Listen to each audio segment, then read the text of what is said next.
Sejam todos bem-vindos a mais um Papo de Governo, organização Instituto Bertol, em sociedade com a Russell Bedford, o qual eu tenho a honra de ser sócio e host aqui de vocês. Pessoal, como diz o nome, Papo de Governo, nada melhor da gente acompanhar, estamos aí num período já pré-eleitoral, saímos de um ano de eleições municipais, né, do executivo, legislativo, e estamos entrando aí a nível estadual, federal, futuro próximo, e vamos conhecer cada vez mais as pessoas, né? Que é isso que o podcast propõe, conhecer quem está à frente, né? E aqui, em especial nesse programa, quem está à frente, a Câmara Municipal da capital do Rio Grande do Sul, aqui de Porto Alegre, e em especial, né? Por ter não uma carreira que vem de política, mas de outras frentes. Então, a gente está aqui com a vereadora no seu terceiro mandato, professora, tenente-coronel, foi criadora da Pratura Maria da Penha, isso é fundamental, vou querer falar sobre isso. E se eu não me engano, hoje está a presidente do Colégio Militar de Porto Alegre. Comandante Nádia, muito obrigado pela tua presença, pelo seu tempo. Para vocês se localizarem, porque vocês escutam ou vão ver isso aqui depois no YouTube, no Spotify, a gente está gravando ao meio-dia, que foi quando a gente conseguiu um tempo aqui da comandante. Muito obrigado pelo teu tempo. Obrigada, William. Um prazer estar aqui no Papo de Governo. Aliás, eu já tinha tentado, a gente já estava tentando fazer um tempo, né? Fazer esse podcast aqui, essa conversa com a tua audiência. E eu quero já te parabenizar aí, o Instituto, por estar preocupado. Eu digo, quando as pessoas que trabalham e que fazem com que o dinheiro seja colocado no município, no estado ou no Brasil, se importam com política, isso já é um grande passo para a gente não errar mais, como temos errado ao longo do tempo, né? Tudo passa pela política. Eu fico muito triste quando tem alguém que diz assim, não me fala de política, eu não gosto de política. Bom, começa aí o erro. Quem não gosta de política será governado por aqueles que gostam muito, mas que gostam pela vaidade do seu umbigo, para cuidar dos seus negócios e não cuidar da coletividade. Obrigada pela oportunidade de estar aqui contigo. Muito obrigado, nós, né? E eu queria começar até tocando num ponto, porque a política, ela não é feita só para políticos, né? Então, inconscientemente, a gente tem que estar discutindo isso. Esse é um dos motivos também que a gente tem o podcast. E eu queria saber da tua trajetória, comandante, por que tu te colocou à disposição? A gente sabe que ser político hoje em dia já teve toda a questão de transparência que existe na legislação e etc, mas hoje com as redes sociais a tua vida ela é muito mais pública do que antigamente. E por que tomou essa decisão, né? De onde é que você veio e como que tu te sente hoje, né? Se tu fez a escolha certa, né? Acredito que sim, né? Tá no terceiro mandato e decolando cada vez mais. Então, queria que comentasse para nós aí, para quem não conhece bem a tua história, como é que foi? Bom, eu sou filha única de uma professora estadual e de um sargento da Brigada Militar. E o meu início, né, minha primeira carreira foi ser professora, agradar a mãe, né? Na época eu fiz o magistério, que era o nosso segundo grau, o ensino médio, para que eu pudesse já ter uma profissão, né? Eu fui forjada dentro de casa que a independência financeira da pessoa é algo muito importante. Algo, né, vou fazer um parênteses, que a gente não vê na gurizada hoje, essa ânsia, né, de ter a sua independência financeira, de ter o seu primeiro emprego.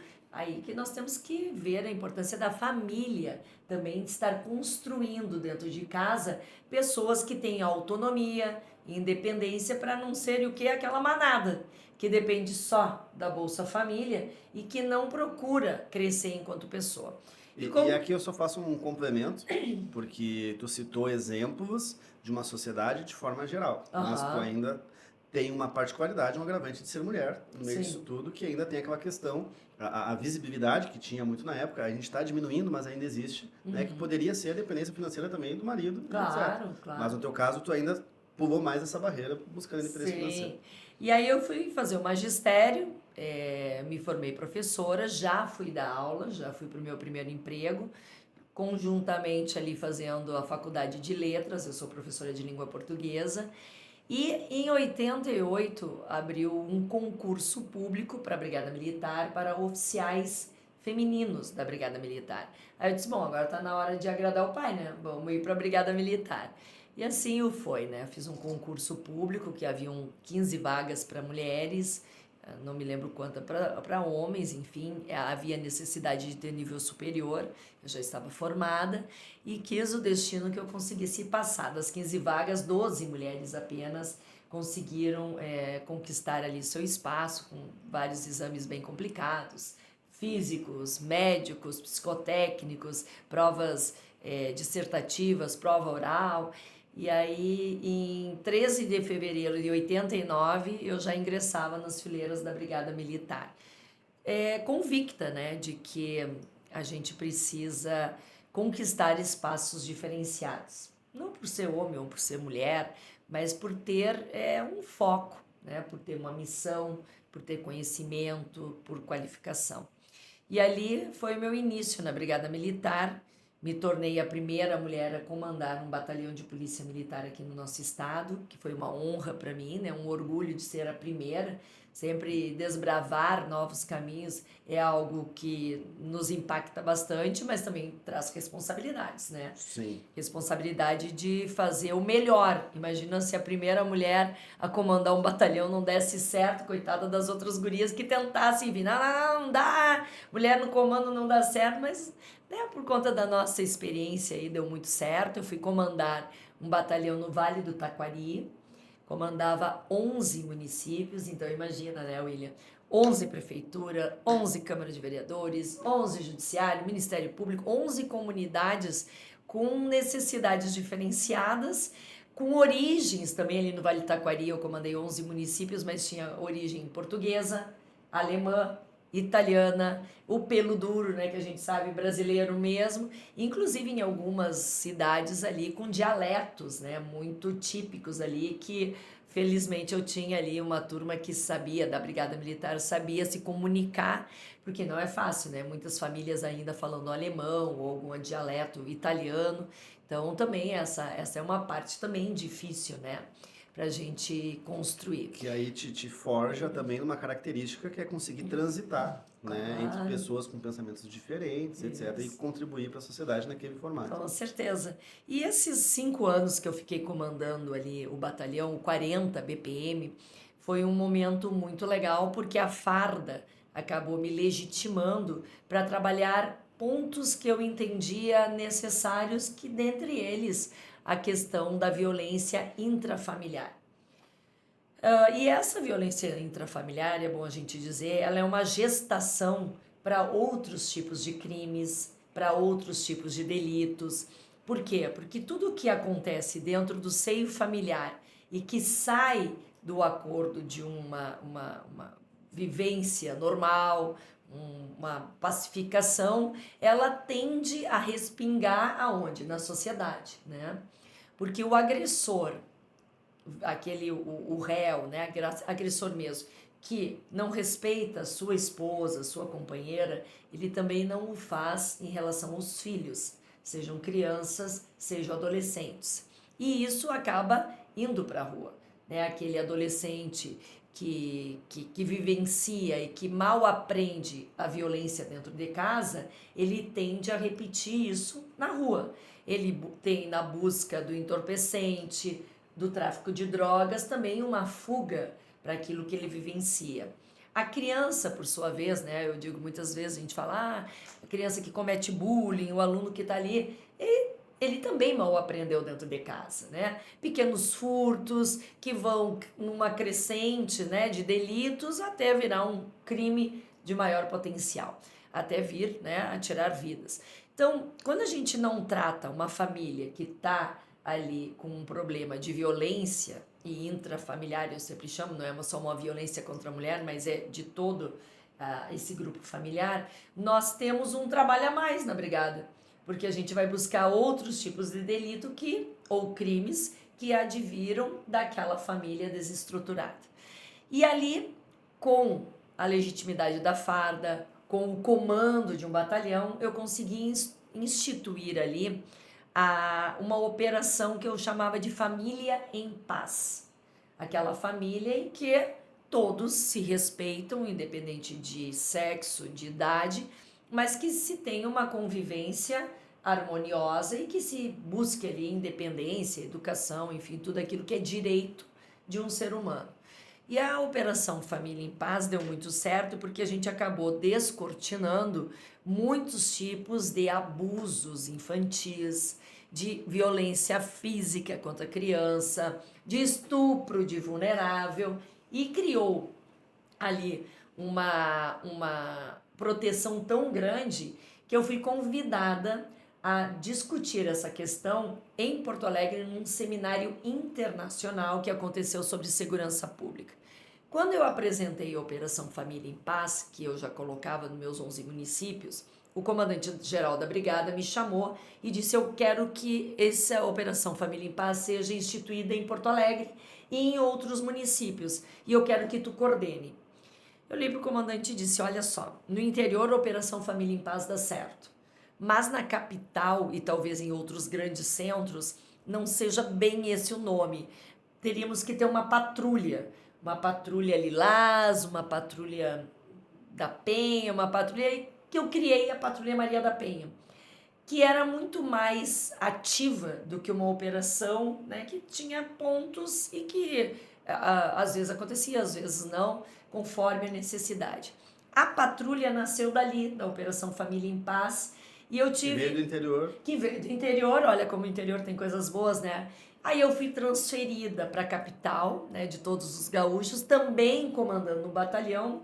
Eu fui comandar o 19º Batalhão, que é ali na zona leste de Porto Alegre, uma área bem conflagrada, né, de crime, de homicídio, de receptação de veículos, que é ali no Campo da Tuca, na Maria Degolada, toda a Lomba do Pinheiro ali, com a Cafuncho, com a Quinta do Portal, com a Mapa, com o Beco do Mariano, enfim, que fica ali no final da Ipiranga.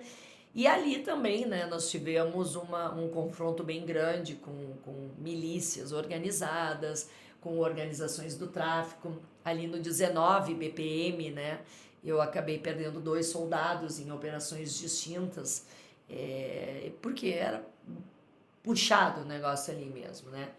E aqui em Porto Alegre eu consegui aí institucionalizar, criar e implementar a Patrulha Maria da Penha, que nasceu no dia 20 de outubro de 2012, lá já se vão agora 13 anos.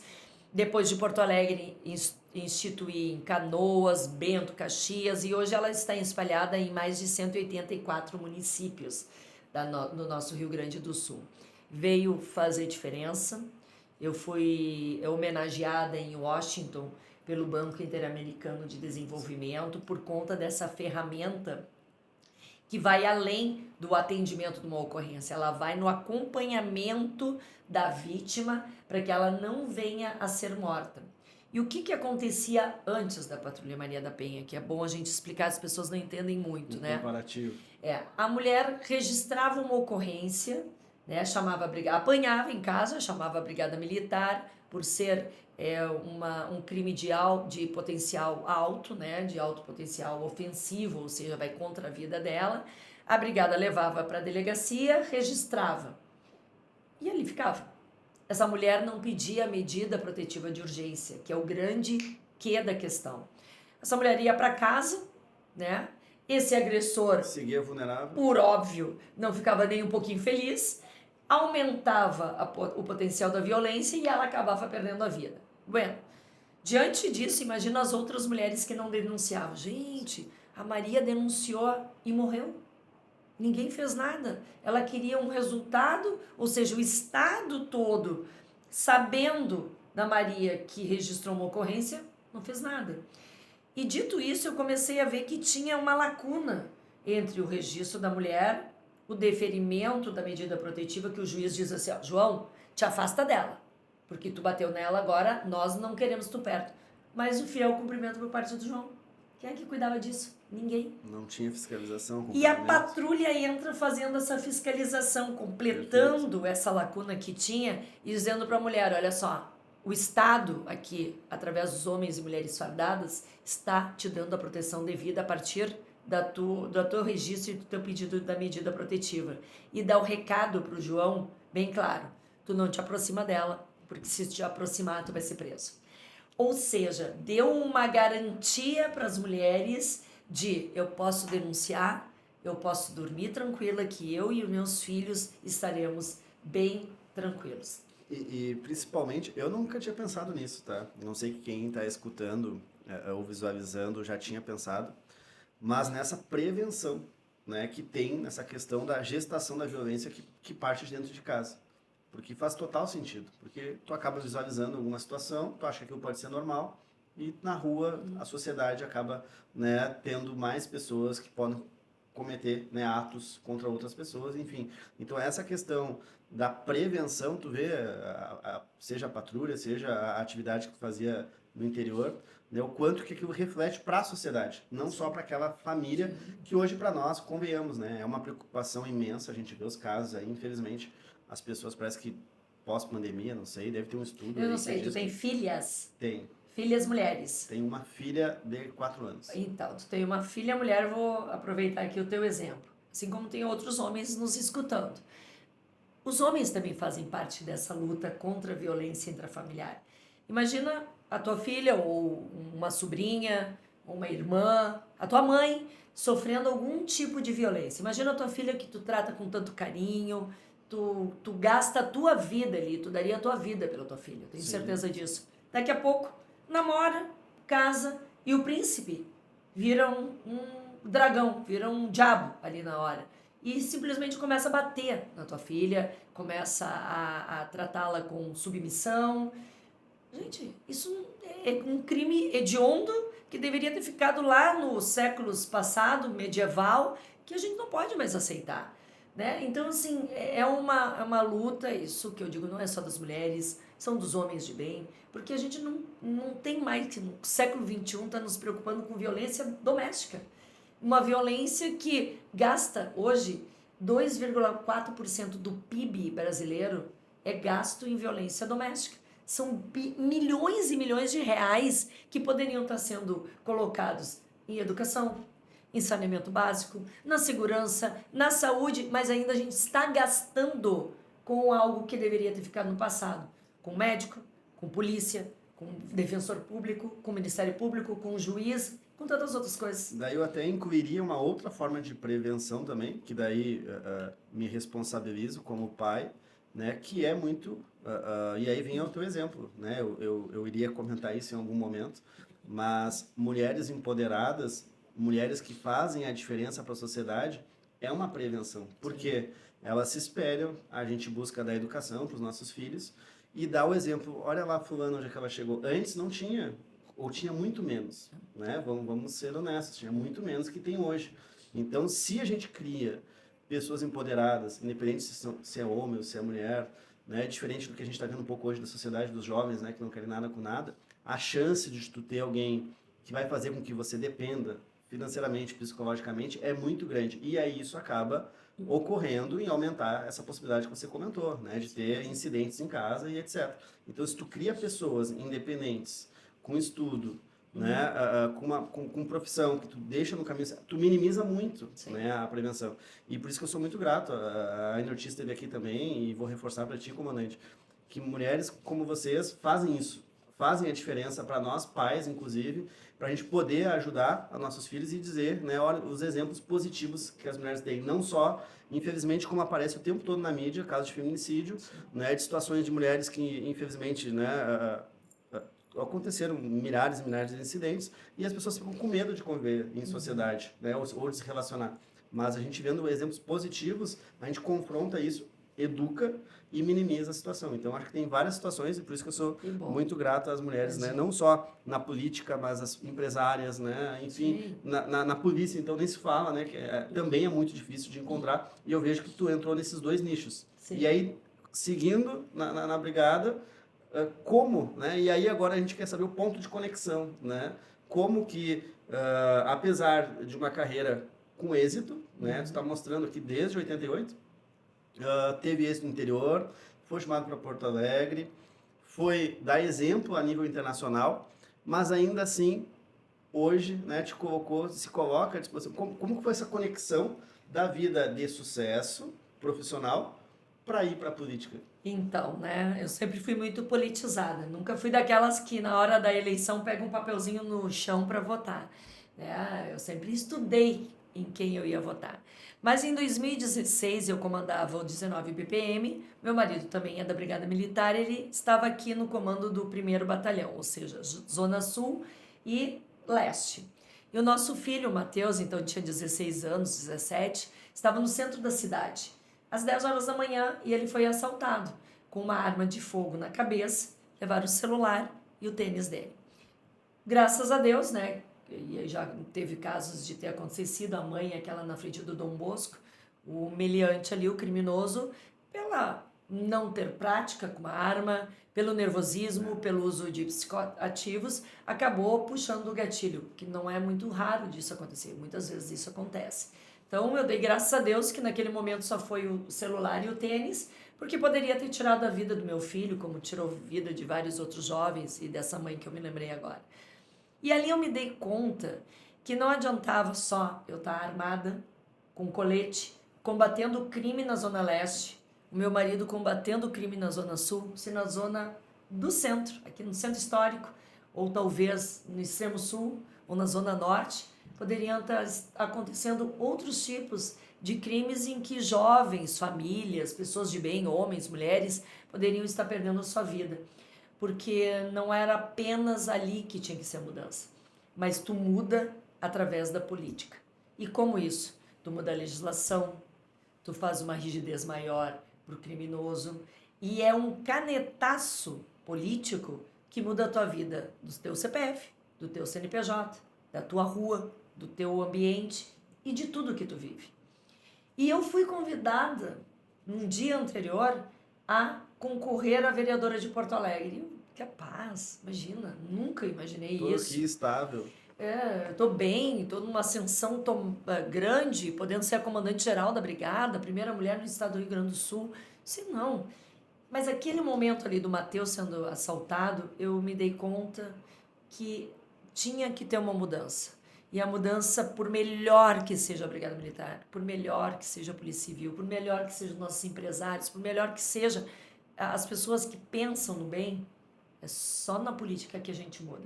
E ali caiu o estalo de aceitar concorrer pela primeira vez, né, e tentar fazer a boa política. A política é boa, tá, William? Não digam que a política é ruim. A política é um instrumento que eu sempre falo, e eu gosto de dizer isso, assim como uma caneta é um instrumento. Se eu der uma caneta e uma folha em branco para o William, aqui vai sair maravilhas. Vai sair bons projetos, vai ser uma música, vai ser uma redação legal, vai sair algo legal. Mas se eu der uma caneta, que é um bom instrumento, para alguém analfabeto, não vai sair nada. Uma folha vai sair riscada. Assim como aconteceu com uma foice. Uma foice é um bom instrumento para o agricultor. Se eu der uma foice para o homem, uma mulher do campo, eles vão saber o que fazer. Uma foice na mão de um cara do MST degolou um soldado nosso na esquina democrática. Ou seja, o que eu quero falar para vocês isso? Foice, caneta e política são instrumentos. Eu tenho que dar na mão de quem bem sabe operar. Que não opere para o mal, que não opere para si, mas que opere para a coletividade. Então, através da política são as grandes transformações. Eu transformo a rua, eu transformo o empresariado, eu transformo o imposto, eu diminuo o imposto, eu aumento o imposto. É meu bem e meu mal. O que está acontecendo de errado é que as pessoas estão dizendo que não gostam de política. Aí os maus políticos estão ganhando. Não adianta falar em corrupção, gente. A tartaruga não fica em cima de poste. Se a tartaruga está em cima do poste, alguém colocou lá. Se tem político corrupto, se tem político que não trabalha, se tem político ladrão, é porque o eleitor colocou lá. Então está na hora de nós pensarmos em política. Não quer concorrer? Não tem problema, mas conheça a política. Faça a boa política dentro do teu bairro, dentro do teu trabalho. Parabéns por estar trazendo a pauta política, que muitas vezes é odiada. Tentou falar em política com o teu vizinho? Se não levar uma sapatada, tá bom, né? Tomar um sapato na cabeça, assim. Então, a política faz bem. Estamos aqui com o Brasil, um amigão aí, que faz a boa política. Uma política na saúde e tantos outros. E hoje utiliza a tecnologia, né? A gente está utilizando a tecnologia aqui do Spotify, do próprio YouTube, para dar voz, né, uma voz positiva para ver o lado positivo da política, que é exatamente esse o nosso objetivo. E quando a gente fala de política, né, levar para nossas rodas de amigos, é justamente a gente ter pauta. Então, hoje tem internet, tem tudo que tu pode acessar, pode saber de onde é que veio, onde é que surgiu, qual que é a história do candidato, né? Tu citou um exemplo aqui, a gente não pode ser aquele eleitor que pega o papelzinho antes da urna, né? A gente tem que pegar isso tudo, tá tão fácil, tá na palma da mão da gente. Pega a ficha, inclusive se pega a ficha criminal aí, tu já vê que muitos, né, nem poderiam estar onde é que estão, né?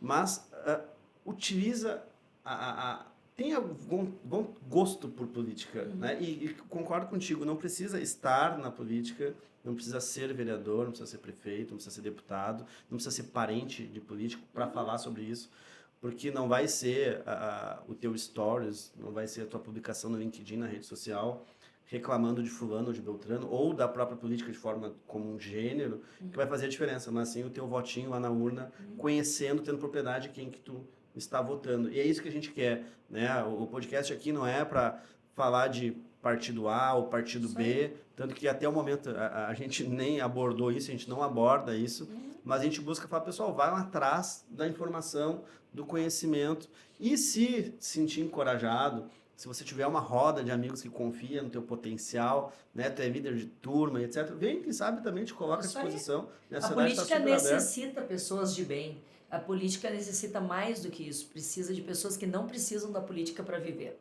Na minha campanha sempre eu digo assim, ó, vota em quem tu quiser, mas vê se essa pessoa tem do que sobreviver no mês que ela precisa comer, beber, se vestir. Porque se ela não tiver o seu emprego, a sua renda, sem ser política, ela vai fazer de tudo para se manter no poder, como a gente tem visto ao longo do tempo, pessoas que fazem tudo para estar no poder político, para ter como ganhar dinheiro.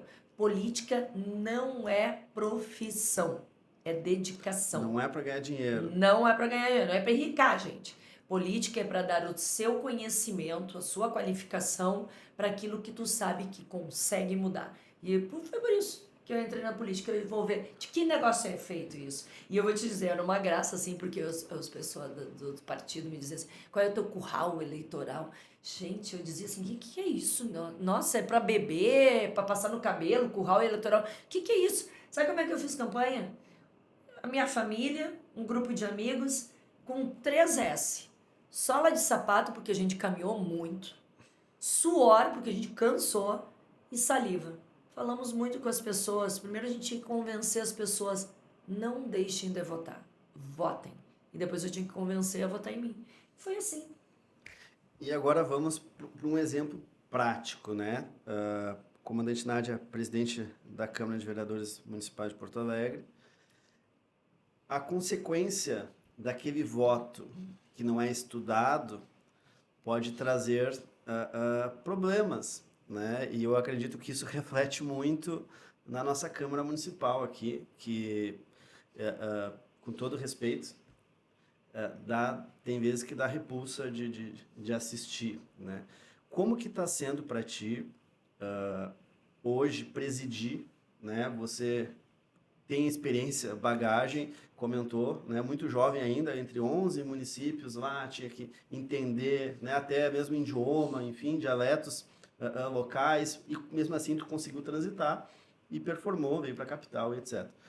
Como que está sendo para ti, né, ser presidente de uma Câmara, que eu não vou dizer polarizada, mas com pessoas que têm pensamentos tão divergentes, e eu desconheço estados do sul, sudeste, que é onde de fato se produz, se constrói para o Brasil inteiro, e em especial exportações, etc., ou seja, com tanta educação, com tanto ensino, com uma força da esquerda tão presente, né, que é o nosso caso aqui em Porto Alegre, que reflete um pouco também do Rio Grande do Sul, né? A gente viu as eleições estaduais que foram bem apertadas também. Como é que está sendo para ti presidir a Câmara, né? Antes tu tinha outro papel como vereadora, né? Tu comentou, preocupação, né? Antes, como profissional, né? Tu tinha a parte leste, né? O marido cuidava da parte sul, mas tu mesmo assim tu te preocupou, né? Não, eu preciso fazer a diferença para Porto Alegre, de uma forma coletiva, te colocou à disposição, virou vereadora, foi reeleita, mas hoje tem um desafio né, ainda maior.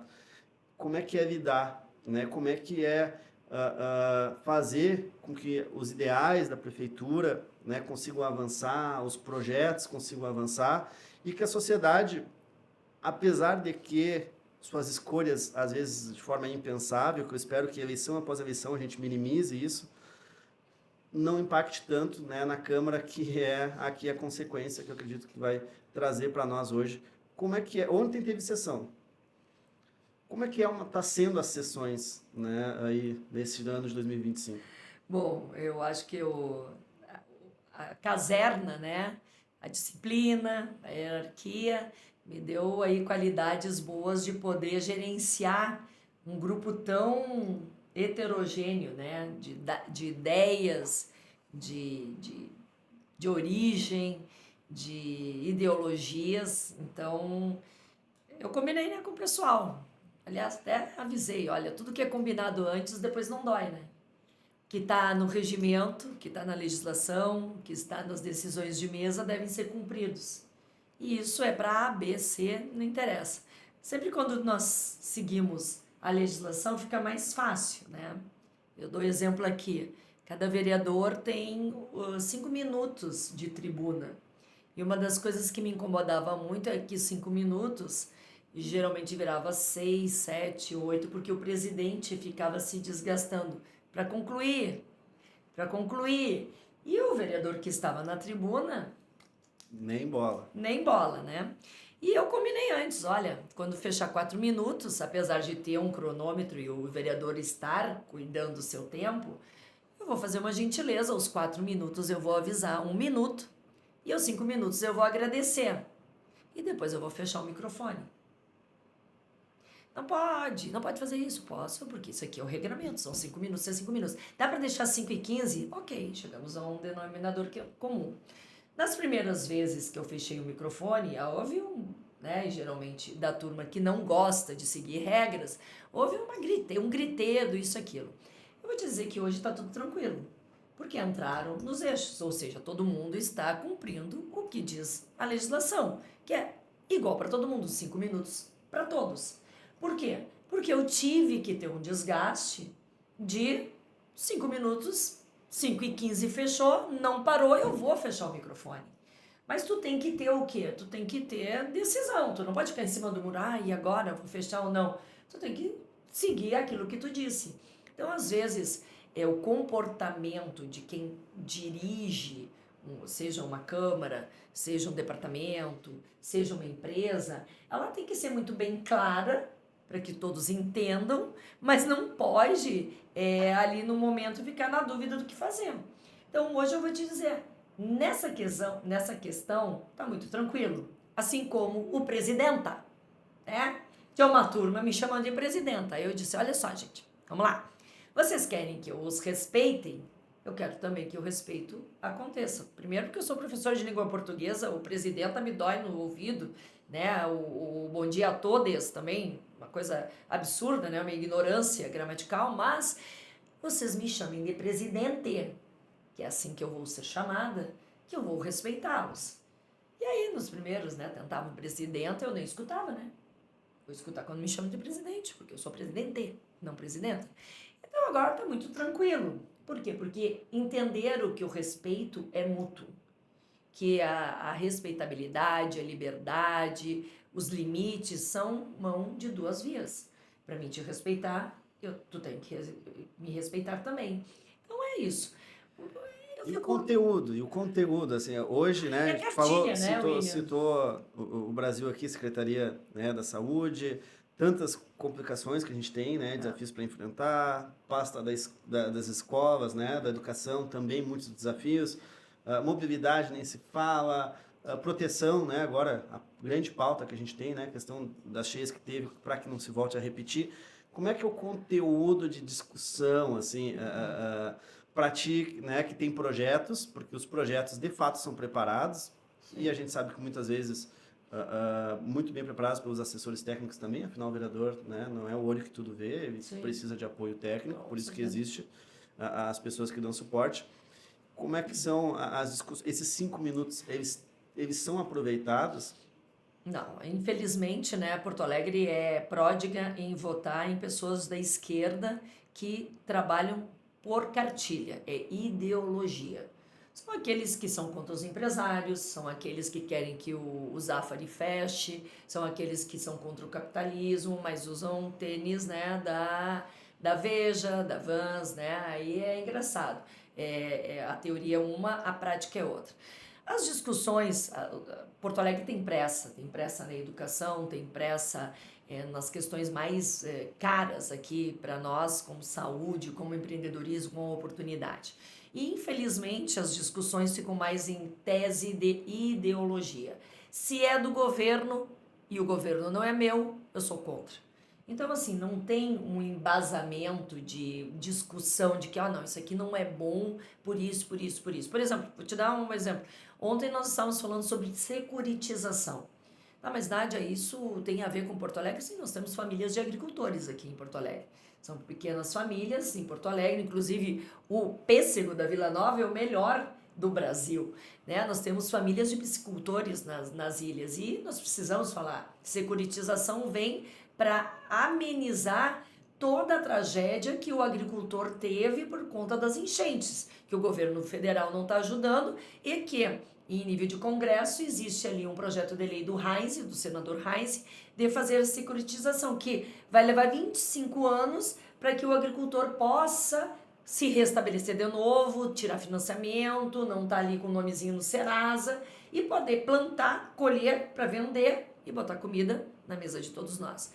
E aí nós tivemos o quê? Votos não. Mas por quê? Porque o projeto era da comandante Nádia. Porque não é da minha ala ideológica.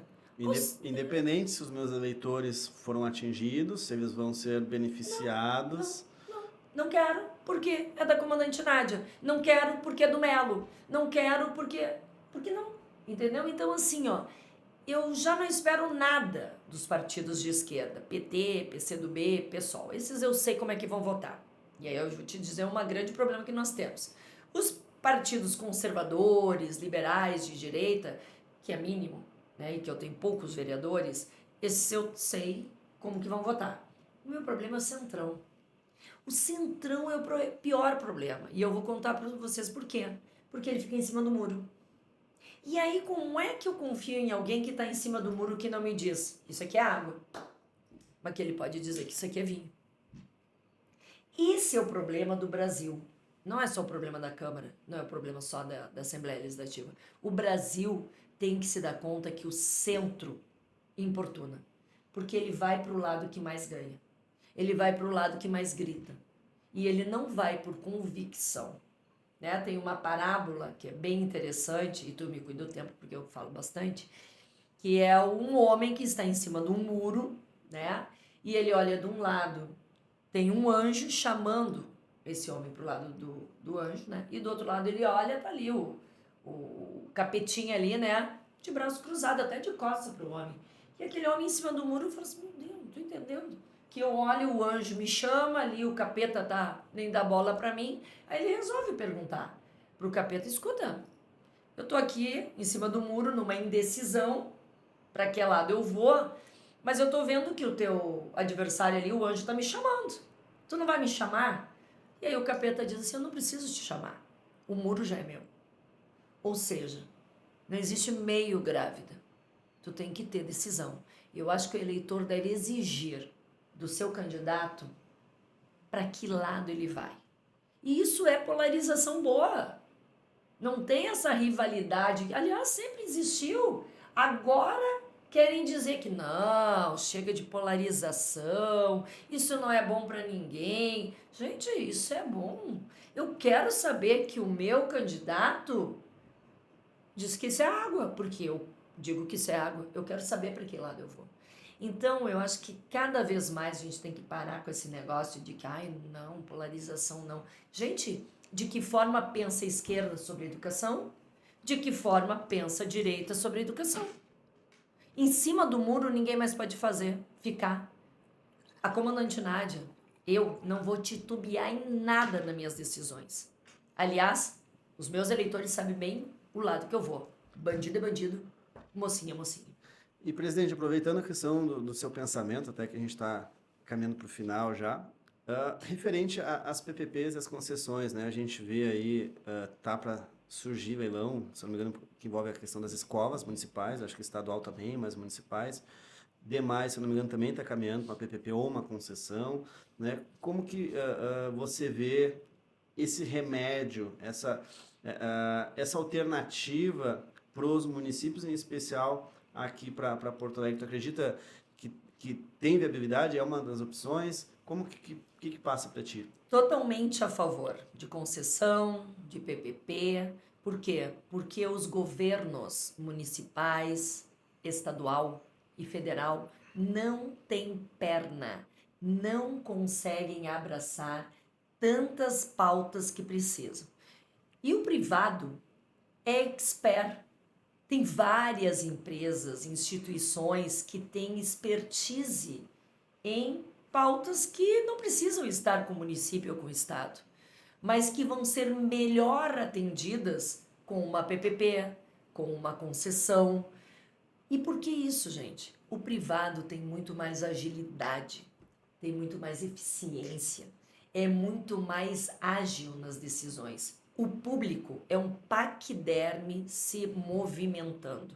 E eu dou exemplo aqui, porque eu fui gestora da Brigada Militar de orçamento, né? Fazia ali, era gestora do orçamento.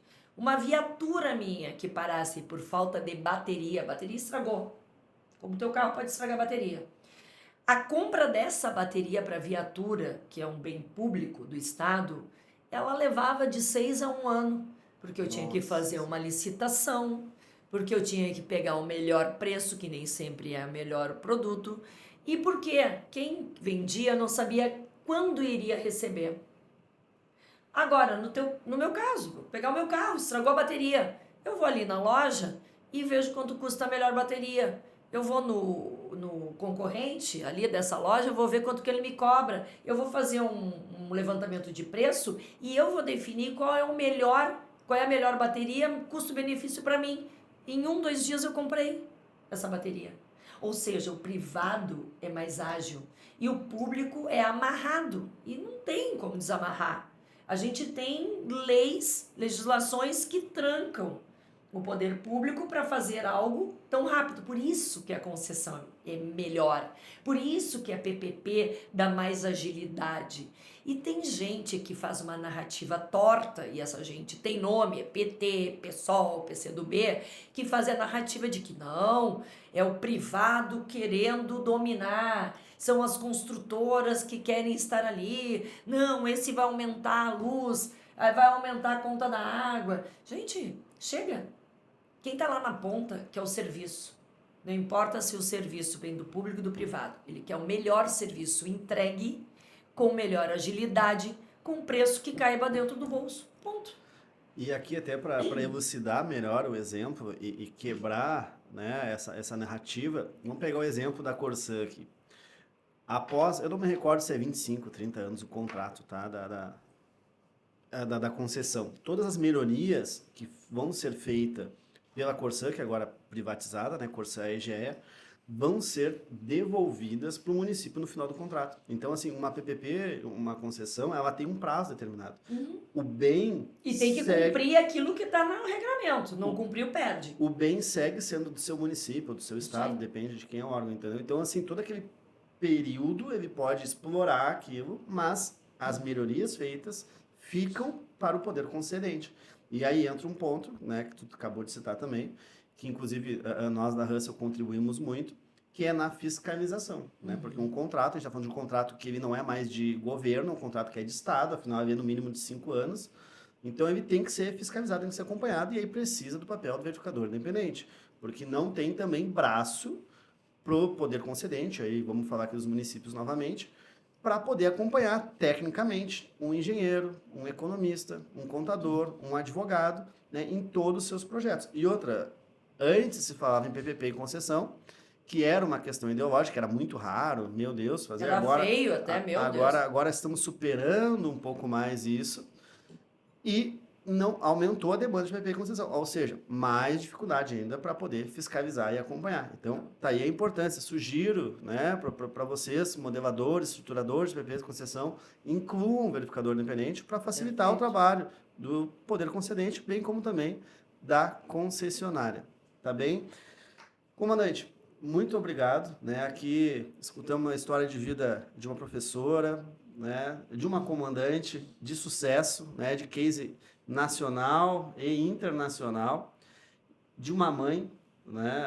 Acho que isso é muito importante. Volto a dizer, eu achei excelente o que você comentou, né? Da eficiência e da consequência que traz a prevenção, seja da patrulha, né? Seja do projeto da família bem cuidada, que aquilo acaba minimizando os impactos depois para a sociedade, mas eu volto a dizer, mulheres como você também é prevenção, porque isso acaba empoderando outras mulheres que acabam não se submetendo, né, a esse tipo de situação. Então, por isso que eu reforço, né, os parabéns aí para ti, em especial aí pela situação, pelo cargo, né, que você exerce. Então, muito obrigado, né, e peço que tu deixe um recado para os eleitores, não só para os teus eleitores, né, mas para os eleitores da sociedade, o que tu acredita que eles devem pensar para as próximas eleições aí que vem, né? A gente está falando agora aí de estadual, federal, né? E do Senado também. E a importância, né? Você, lembrando, a gente discutiu aqui vários pontos e ela como presidente, ela tem a consequência daqueles teus votos, né? Às vezes impensados. Ela viu aqui como que é aproveitado 5 minutos, né? Não é aproveitado para votar em questões pautadas, mas às vezes ideológicas, que isso acaba prejudicando. Então a importância que é conhecer seu candidato, mas enfim, o que a gente tem que cuidar, né, e para a gente poder minimizar aí para as próximas gestões, para os próximos candidatos e para que possam de fato se consagrar ali eleitos pessoas que são do bem. Bom, primeiro eu quero dizer que nos meus 100 primeiros dias, né, de presidência da Câmara de Vereadores, eu já economizei do pagador de impostos 3 milhões de reais, com revisão de contratos. Então, em 100 dias, já ter 3 milhões de reais economizados, isso é muito importante, porque o dinheiro não é meu, não é da Câmara, é teu esse dinheiro que paga impostos.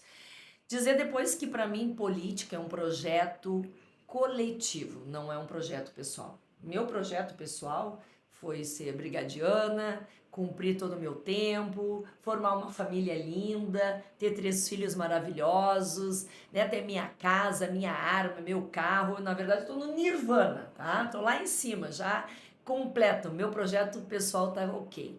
Meu projeto é coletivo. Tanto é que em 2022, como candidata ao Senado, eu renunciei porque eu não queria, de forma alguma, ter um senador, mais um senador do Rio Grande do Sul, do PT, que seria Olívio Dutra / Roberto Robaina. E eu renunciei em prol de algo muito maior. Meu Rio Grande do Sul não merecia, de forma alguma, mais um senador de esquerda. Então, ali eu comprovei na prática que o meu projeto nunca foi pessoal. Se fosse, né, como tantos outros têm vaidade, continuaria ali até o final para ver o que eu ia ter, para ganhar voto, enfim, não é. E deixar o recado aqui para ti, goste de política, acompanhe as pessoas, entra no Instagram das pessoas de bem, começa a curtir, compartilha, comenta, isso faz com que melhores e mais pessoas que são do bem, e aqui eu trago o nome do nosso querido deputado federal Zuco, que é um homem que tem feito um trabalho digno, transparente, combatendo a corrupção, fez a CPI do MST e tantas outras coisas, e é um nome nosso, gaúcho, que cuida aqui do Rio Grande do Sul, e tantos outros aí que eu poderia dizer. Nos sigam, nos compartilhem, nos comentem, porque isso faz com que nós nos fortalecemos para cuidar também das famílias aqui do Rio Grande do Sul. Me acompanha lá, @comandante Nádia, deixa a tua crítica, deixa a tua sugestão, nós vamos trabalhar junto. O Rio Grande do Sul merece e nós vamos tornar esse Rio Grande do Sul e o Brasil forte novamente. Comandante, muito obrigado. Para o próximo bloco, ela vai nos dizer se o Zuco vai para governo, vai para o Senado, mas é para o próximo bloco, tá? Depois a gente fala sobre esse assunto aí. Mas muito obrigado, viu? Obrigada, de verdade, pelo teu tempo. Aí, nosso almoço foi um pouco diferente hoje, mas eu tenho certeza que, como você falou, contribuímos para o coletivo também. Obrigado, pessoal, e até um próximo podcast. Tchau, tchau.